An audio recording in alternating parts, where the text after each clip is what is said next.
Hi everyone, welcome to night 30 of the Orphan's Tales live quarantine reading series. Hope you had a nice day today. I worked, mostly, just worked. Got good words down on the new book though, so that's exciting for me. Yeah, well, it was very, very warm here today. It was yesterday too, so spring is definitely here. It's quite early for there to be as much green on the trees in Maine as there is, but I guess that's that whole climate change thing that doesn't exist. Yeah. Well, yeah, so let's do our intro stuff. So I'm Catherine Valenti, in case you stumbled on this stream and have no idea what's going on. 30 nights into it. 30 nights? 30 nights? 30 nights. Yeah, so you can find the Orphan's Tales book at any independent bookseller's website at the moment if you want to buy it. My local independent bookseller is printbookstore.com if you'd like to support them. I would love it if you would support them.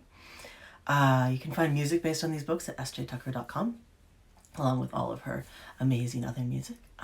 You can follow me at Cat Valenti on Twitter.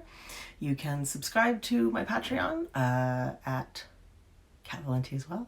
There's a brand new excerpt of the book I'm writing right now up there today. For legal reasons, as always, this is not an audiobook, this is a play. And you can catch up with the archive at Cat Valenti Live. I'm sorry, I don't know what was going on with Night 28 today, but it's all fixed now. So the archive is complete. Cat Valenti Live is my YouTube channel.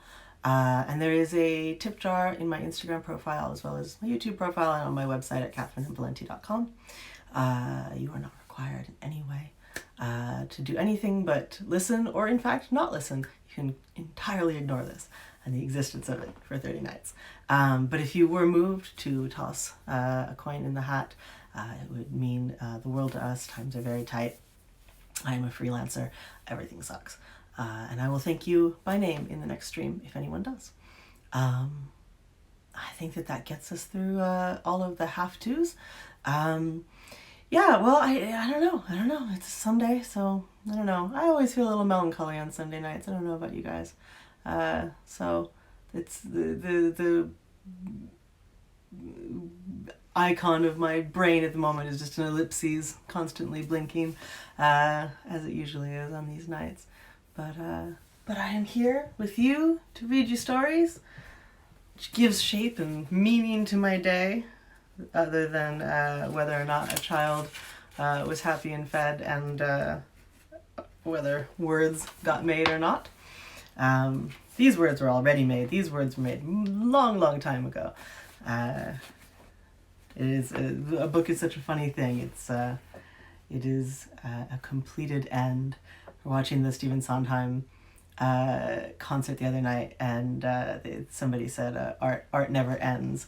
It is never finished. And I was like, it's a very performer's way of thinking about art, because it absolutely is finished for writers. You don't get to, go back and do a Lucas edition of your books. That's not a thing. So for writers, art absolutely gets finished, and this is passed beyond revision, for better or for worse. The Tale of the Good Trick continued.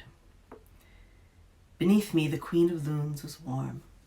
Above me the night was cold as dead hands, and those hands pulled at me at my thin nightrobe and my bare, unbound feet. I buried my face in her feathers. He doesn't even speak anymore, she crooned, and clouds whisked across her beak. He just sits up there in the frost and stares.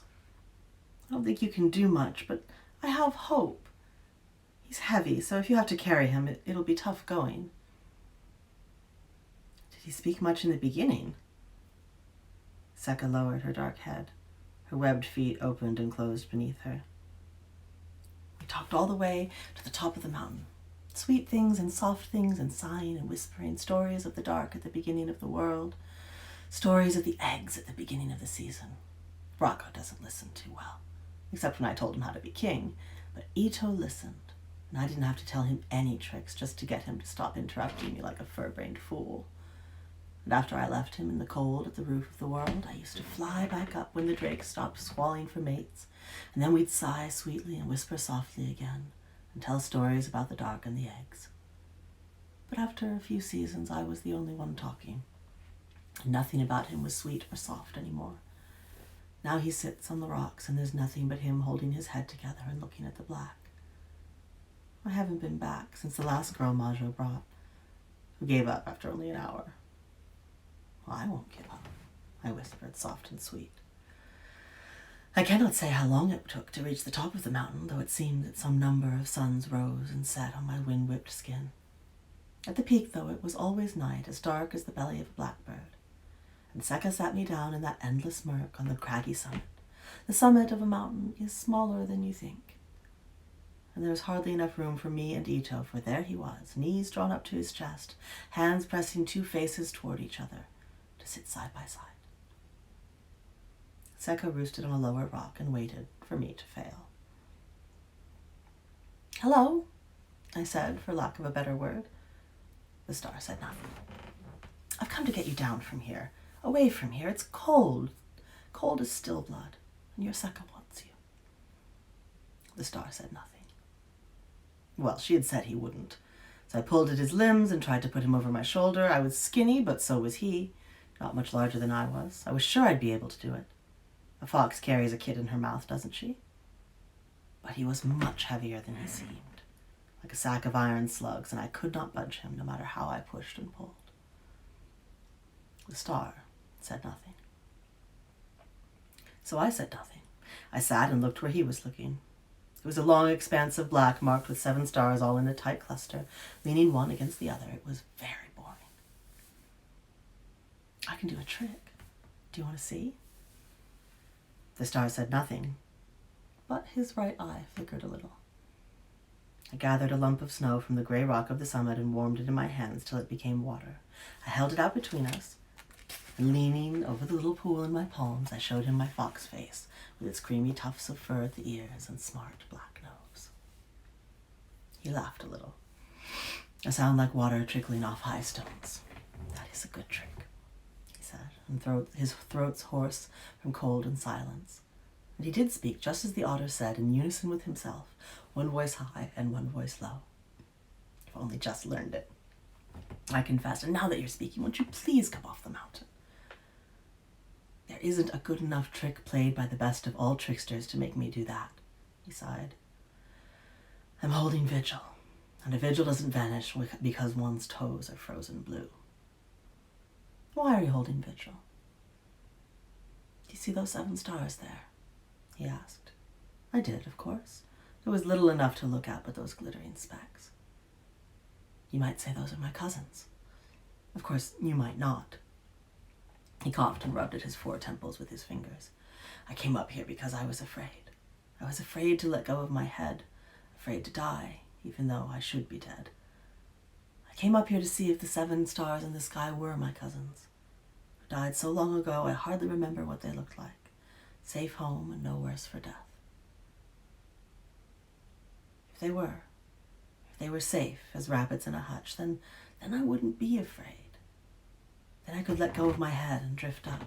This is the roof of the world. You can almost touch the tiles. I wouldn't have so far to go." He looked at my still wet hands, just beginning to frost over, and I think if he could have, he would have taken them in his. I reached up, and as I imagined he wanted me to, I reached up on my toes to touch the sky, and I did touch it. I did.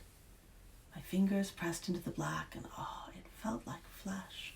It felt like skin, a soft glistening leg or belly behind the skin, and a diamond bone behind that. I could not guess whose skin it might be, but it was warm under my chilled fingertips, so warm. When I touched it, I saw the 7 stars as he must have, and they were nothing like stars at all, but just 7 troughs dug in the sky, pale as sea-bleached bones. "They're graves," he whispered. "Nothing but graves, and their light is nothing but a headstone, and they are not there at all. The sky is a tomb, and I cannot die, because I am still so afraid. Where do we go if not here? I am so afraid and so alone, and all I have ever loved is a pathetic broken raft, and it is all that has ever loved me." Ito was weeping then, great hot tears from each of his 4 eyes, and they froze on his cheeks as they fell. I crouched on my knees before the star and took his huge misshapen head into my hands. I stroked his brittle, snow-crusted hair and pressed my face to his. I said nothing. I crooned like a bird, or how I thought a bird would sound, and I held him for a very long while.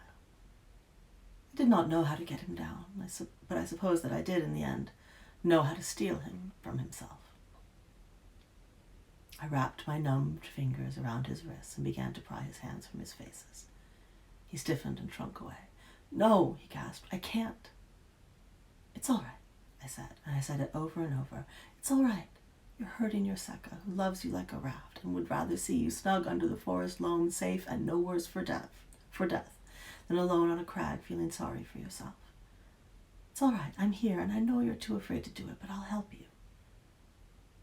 His lips were dry against my arms as I pulled at his hands.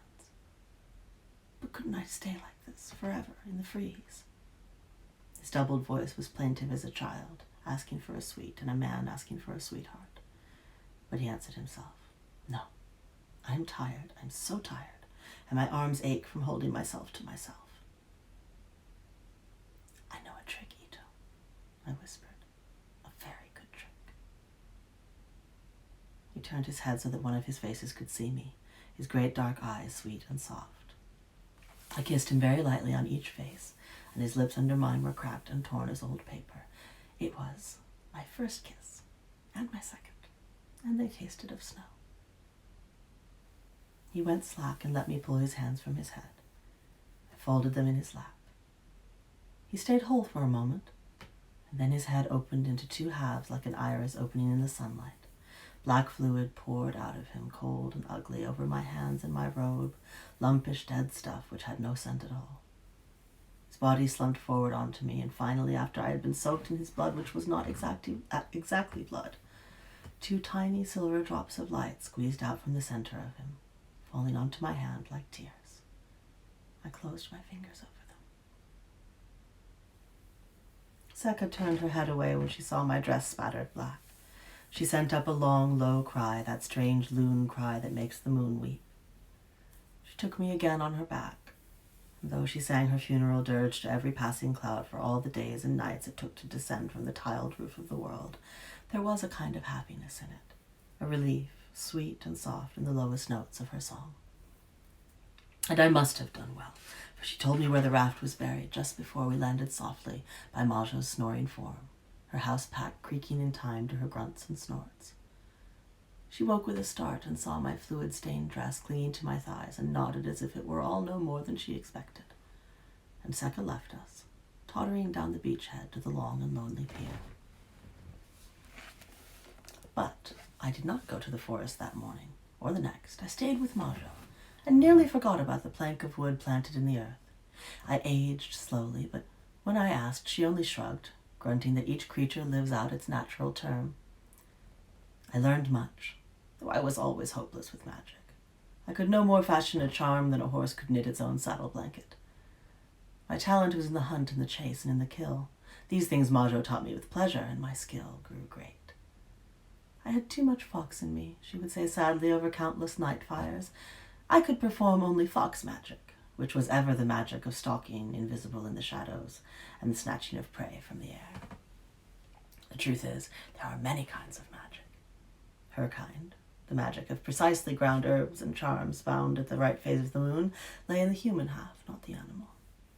What use are fox's paws in the lashing of 7-knotted spells? It knows only the magic of hot blood and swift fur, and these are powerful, so powerful they need no little satchel of leaves to help them along. But the fox is not over-fond of tools. "We can be certain," she would cackle, "that you would have been a most dull and tedious woman. It is the fox that saves you from total idiocy." But it was clear that Majo was not the guardian of my destiny. I wanted her to be. I wanted to be a good witch and carry her cart for her over silver fields and slushy marshes in the early morning light. But I could never accomplish more than a simple tincture or poultice for a slashed ear. In her eyes I saw the truth. We would soon part. She would find a better student, and I would find a life that contained no carts or eager women begging for love spells. The day we parted, she showed no more emotion than the day we met. She was bemused, proud of herself, conspiratorial. She took me walking, as we often did, and the sun was crisp as apple skin on my back. It was not long before we reached the edge of a forest, the very forest I had told her Seka said contained the buried plank. I had forgotten, like the summer forgets the snow. Majo grinned. You always were an absent-minded girl. Try to work on that. She tapped my right hand with her finger, and I opened it. Lying on my palm were the 2 drops of silver light, shining like tears, which had long ago seeped into my skin and disappeared. I looked up at her, wonder written as plainly on my face as a tattoo.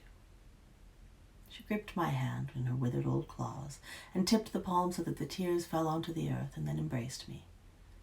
I knew for the last time, as a kid always knows, it was when it is time for her to catch mice by herself and not trouble the vixen any longer.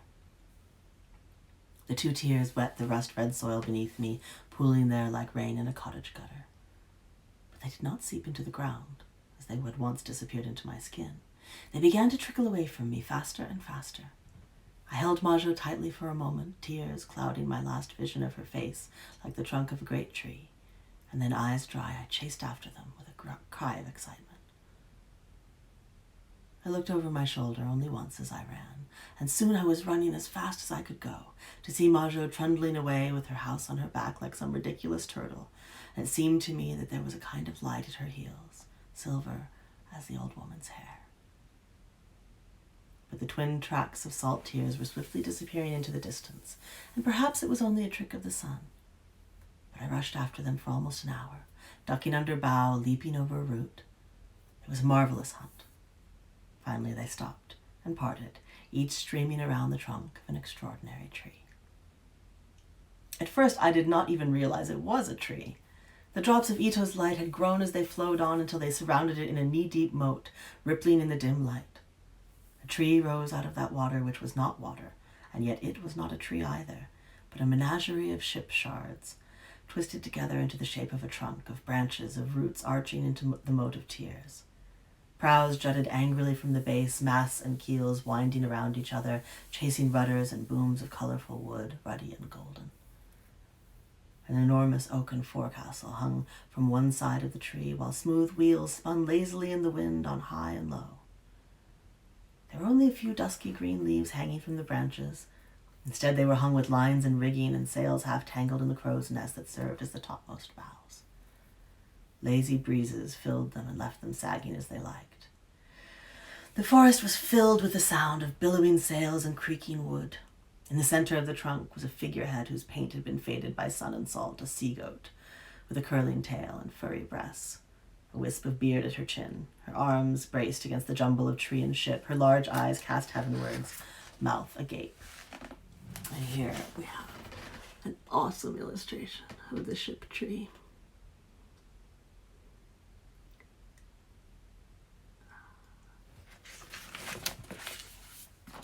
The wood of the tree was a deep, glossy red, the grain of it like veins filled with blood. As I gawked at the spectacle of the ship tree, her eyes rolled slowly down from the sky like a stone rolling across the mouth of a cave, and her jaw unlocked to speak. "Is that you?" she said softly, her voice rustling like leaves or sails. "No, I don't think it is," I said. "Oh," the tree sighed. "It never is. I'm used to it by now. When I was a sapling, I was sure he'd come any day." Is that seawater?" she gasped, her timber-flanked body quivering with surprise. "The real thing? From a port full of drunkards and thieves and shipwrights' sons, drawn from a pier full of crab fishermen with nets like giants' bracelets. Oh, is it?" "No," I answered. "It's the last thing the star left behind him. Blood, which is not blood. Light, which is not light. Water, which is not water." The masthead's face became as soft as wood can manage, and tears of sap flowed down her face. She spoke to the moat around her. "Ito, Ito, do you see how big and tall I've become? I'm a real ship now, not a silly broken raft. Aren't you proud of me?" I thought then that I had done what I came to do, and that no one who knew the star could have asked for more. I turned to leave the ship tree alone with the tears. "Oh, please, please wait." The figurehead writhed toward me, and it seemed at any moment she would twist right off the tree and tumble into my arms. But the ship tree moved with her, and the sound of creaking grew even louder, accompanied by the rusted squeaking of the hanging rigging. I climbed up onto a little keel root. "I'm here." She blushed, her red wood becoming even darker and more crimson. "Thank you for the water," she said. "I would like to give you something too, even though you never rowed me through dark water. I would have done it for him, but I can still do it for you. I can bear fruit for you, just like all the other trees." I was immediately unsure. "What sort of fruit do you have, ship?" She smiled, her bright cheeks quivering with barely held tears. "It is my present to you, the best dream of a lonely raft, everything I ever wanted to be when I slept wrapped up in oilskin." The ship tree seemed to bulge, and its groans vibrated through the forest. The sails twisted together. The rigging knotted itself into half hitches and bow lines. The keels and prows clattered together like branches tapping against a window. The figurehead kept laughing louder and more shrilly until I felt my ears would burst from the sound. The creaking and cracking of the wood was like a storm rolling across the forest, and all the while the moat of tears was spreading and growing deeper until I was trying desperately to swim as little waves sloshed over my chin. The tree was so large then I feared it would engulf me entire if I did not drown first. But I did neither. From the topmost branches of the ship tree a thing began to take shape. A prow, a mast, a jib, then a hull, a keel. A bright wheel spun into being like a sunflower opening. A ship, full grown, descended from the branches like an apple falling, and came to rest comfortably on the now swift-flowing river of tears. The figurehead quieted herself and drew one of her huge wooden hooves from the side of the trunk, scooping me out of the still rising water by the scruff of the neck. "Don't wreck her too quickly," the figurehead said worriedly, and set me down at the new ship's wheel. When my feet touched the newborn wood of the decks, I felt suddenly at home. It was not a question of which line to pull taut or which sail to trim. The sleek schooner was as familiar to me as my own limbs.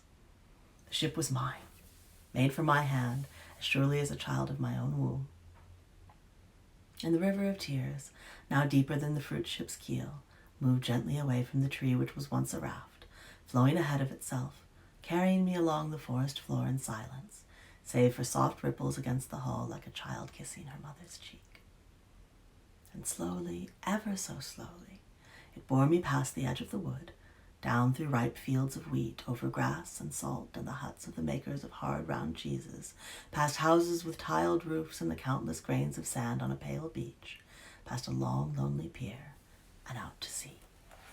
And we will pick up with the tale of St. Sigrid tomorrow. I hope everyone liked that. I love my ship tree. It's one of my favorite little bits. I was so happy when I saw that Michael Kaluta had chosen to illustrate it.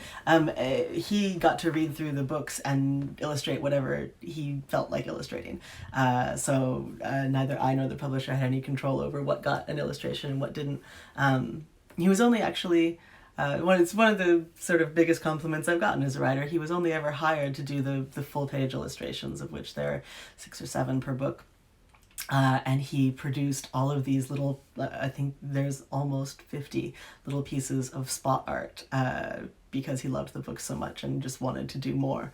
And so all the little bits of spot art throughout the book, or he was not commissioned to do those. He just did them because he loved it, which is as big a compliment as any writer could hope for. Is that how the Fairyland illustrations worked? No. I actually never communicated with Anawan directly. She's from Spain, lives in Spain. So we've never met. I saw sketches, and they were always going to go at the beginning of chapters. So, they sent her the book, and she would come back with her illustrations for chapters. There were a couple of times where I had something where I'm like, that's not quite right, but really not very often because Anna's brilliant. And with a couple of the later books, I got to have some input over what was on the cover, which was really cool. But for the most part, it was much more straightforward with Anna, as we knew it would be at the beginning of each chapter and everything. That was sort of the design from the beginning. Yeah. I mean, authors usually have, unless it's a graphic novel, really very little to do with the illustrations that their books get. I mean, you kind of have the ability to be like, I hate that, but beyond that, not a lot. And I've never hated any illustrations my stories have ever got. Are there any other questions? The awkwardness descends. I'll do our outro stuff while we're waiting to see if anyone has any questions. As always, for legal reasons, this is not an audiobook of The Orphan's Tales. This is a play. You can find music based on these books at sjtucker.com. You can pick up copies from your local independent bookseller's website. You can find me on Twitter at Cat Valenti. You can subscribe to my Patreon at Cat Valenti, where you can find a hot piping new excerpt from my new book today. You can catch up with the archive anytime at Cat Valenti Live on YouTube. That is my YouTube channel. And there is a tip jar on my Instagram profile, as well as my YouTube profile and my website at catherinemvalenti.com. And you do not have to know that it's there or pay any attention to it whatsoever, but it is quite a lot of work to put together 30 nights of these readings, and I deeply appreciate it if you were moved to do so, and will thank you by name on the next stream if anyone does. What wine am I enjoying? It's not wine, it's cherry juice and vodka. So the best kind of wine, vodka. Do I remember why I made the figure had a goat? I don't know. I remember there's probably something about Capricorn, sea goat. I think I was probably looking for something interesting that wasn't a mermaid. Mermaids come into this later on, so I know I was saving the mermaid. But I don't really remember, other than the sort of Capricorn sea goat thing, and of course it's a mixed up, the sea goat's a mixed up monster, so it's kind of foreshadowing for who was going to ride the boat. How was the Whopper? The Whopper was great. It was everything I hoped it would be. We had Indian food for breakfast. And there's still a little bit of leftover pizza from Friday. It's like the old world. It's not like the old world. But I cooked dinner tonight. I made flank steak tacos with lime aioli. So we're doing okay for food here. I've got some plans for the next week. My birthday's on Tuesday, so I assume we're having cake on Tuesday. Is the loon based on any folklore stories? Not really. I think I seem to remember wanting to pick a bird that isn't usually in the folktale stories. Because look, I mean, there's like 10 birds that are 90% of folklore, and they're always the same birds. So I think I wanted to have somebody who doesn't usually get to be at center bird stage, hi Suj. I was just about to say your name. As Suj pointed out at a panel a while ago, there are just so many birds in my books. I really didn't notice until she pointed it out. There's just a lot of birds. I do like birds. I don't think I realized I like them quite as much as I apparently do. But I like picking out not your usual suspects of ravens and eagles and hawks and all of the romanticized birds that get to have their little feature folklore films anytime they like. I guess I've passed that on to my kid because Sebastian loves birds. He loves them so much. He's super into puffins right now, but he also he loves owls. He has a lot of stuffed owls, and any birds really. He's usually very excited to see me. I came home the other day, and he didn't even care. Didn't say mom, didn't say anything. It was just like, birds, birds, birds. Because birds are more interesting than any person, which I can't blame him for. So birds, birds, birds. Bird is the word. I grew up listening to loon calls, so I love when they show up and things. Yeah, loons are awesome. They're so pretty. It's not flickering firelight. It's actually a light bulb made to look like it's firelight. I would turn it around and show you, but I had the notion for it because it's sitting here. I was like, oh, that'll look nice. It's not really firelight. you'd hear firelight. So that's kind of how I can get away with it. Fire would crackle and hiss and pop. Yeah, I know, right? No, it's movie magic. It is not firelight, fake firelight. But yeah, no, I'm actually, like, the fireplace is way behind me in the house, and if firelight were like that close to my face that you could see it flickering on my face like that, I would be hot all the time, and you would hear it popping and roaring and all the rest of it, and it would ruin the recording. So no, it's just mini Hollywood magic. I do occasionally, I'm occasionally capable of pulling off a good trick, as Tomomo would say. I'm glad that everybody enjoys the fake firelight. I was wondering if it reads. I know it flickers a little bit, but I think it looks cool. Yeah, it totally is a bulb. It's a bulb in a light with an arm that's sort of lifted up to point directly in my face, and I've got a ring light up here. Look, like, you know, I'm not professional, but like I do care a little bit how things look.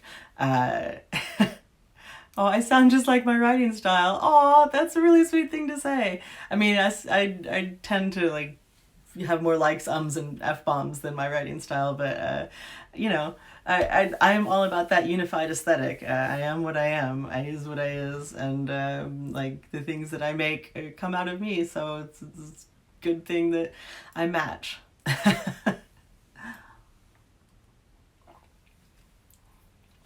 Any other questions about my little setup here?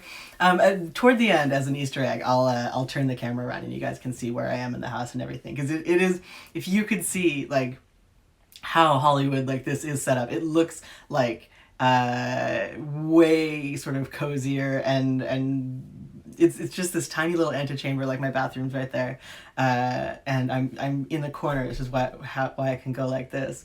I'm right up next to the wall. Trying to give you guys as nice a little thing as possible. And you can, I should tilt it down. You can see the ring light in the little picture frame up there. See, now if my partner watches this, he will be aghast that I'm telling you these things.